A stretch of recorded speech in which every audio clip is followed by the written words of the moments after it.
Let's do it quickly. So I'll run through it. So I already explained I guess you already know where Uruguay is. If you don't know, please type Uruguay in Wikipedia.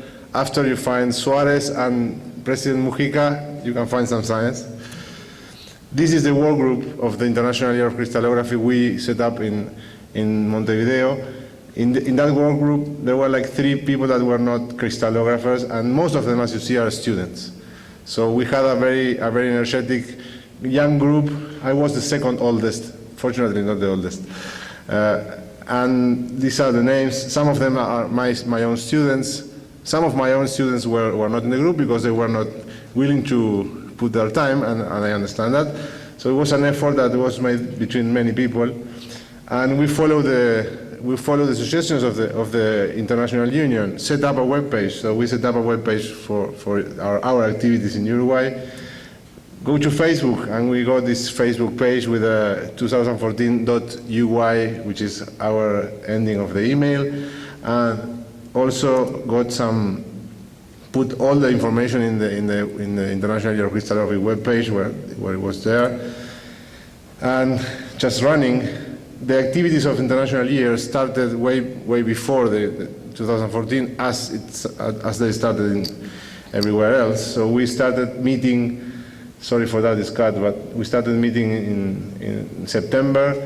Then in November, we had an opening ceremony where Claude Lecomte was in Montevideo. Unfortunately, there are no pictures of that event, so I cannot show anything.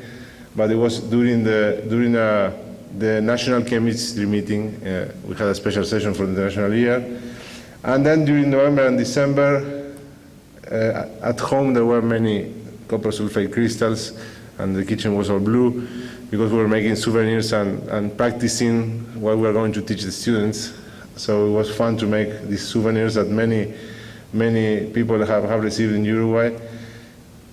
Then in February we started some activities. The first one was a visit by Alessia Bacci to Uruguay. She gave a conference opening the International Year of Crystallography.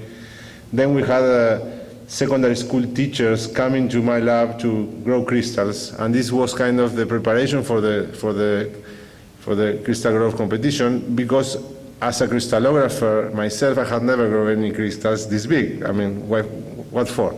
So we had to train ourselves, so these teachers did it, and this was very important for them. Then we had,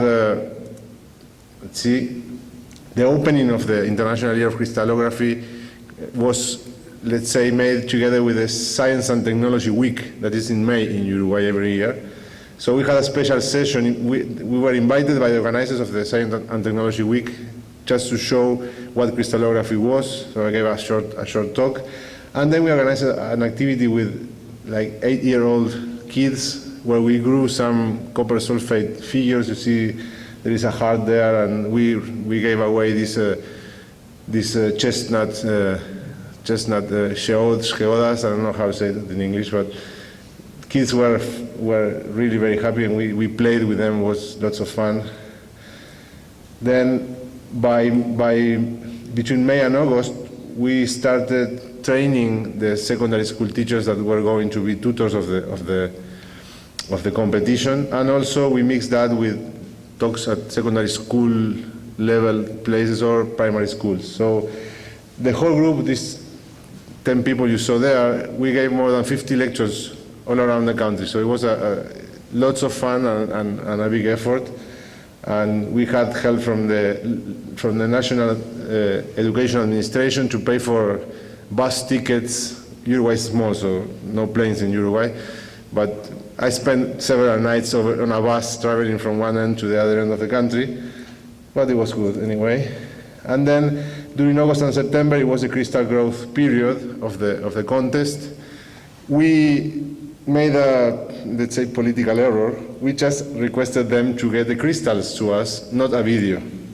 So most of them just gave us a crystal and some pictures or a short report, but there were very few videos. That's why we only submitted one video to the international competition. It was among the among the nice ones. But we had lots of people working. Actually, 200 teachers registered for the competition, and it was about 125 crystals we got in our lab for the 1 week process of selecting which was the best one. And then this took place in September, at the end of September. Also big work by the 5 people tribunal that had to look at the crystals and judge them. We were obliged to allow any composition of the crystals because it was hard for the people in Uruguay to get lots of material from only one composition because we don't produce any of these materials, so we just ran out of phosphates for the competition, so some people had to use sulfates or whatever. So this is a picture of about half of the crystals that got to the competition, and then the winners should come in the next slide. Clean, they're there. So there were very nice crystals. We had 3 categories, one for school children and, let's say, younger than 15, between 15 and 18, and a free category. So in the free category, there was this nice crystal made of aluminum sulfates with chromium sulfate mixed in it, the one with 2 colors, very nice. And the largest crystal in the competition was 200 grams of potassium hydrogen phosphate, which was kind of very big crystal. Of course, quality was not very good, but they grew up for the first time in 1 month. And these are the same kids that sent the video afterwards, so they were winners in all aspects, possible aspects. In October, we had a public exposition and we gave away the prizes, and you can see there all the backpacks of the International Union of Crystallography that were donated by Andrea in the IUCR booth. So we were not smuggling backpacks, we were just given by Andrea. We got like 30 bags for the kids, and we also gave them some tablets as prizes and also a visit to a lab to do some fun work. So the year was full of activities. There were additional activities organized not by us, but by other entities.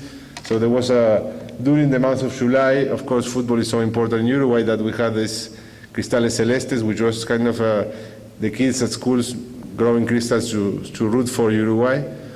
It didn't work.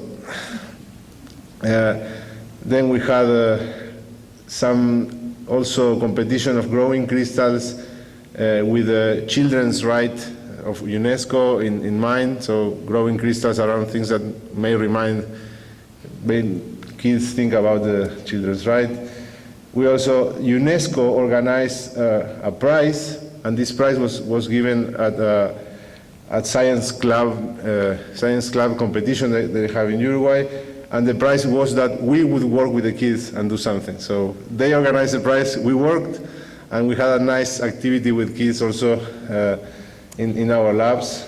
Also, we organized an activity with the Scouts of Uruguay. There was also an activity, artistic activity. Of course, again, lots of work, organized a crystal hunt, organized games for 10-year-old kids, but it was lots of fun also.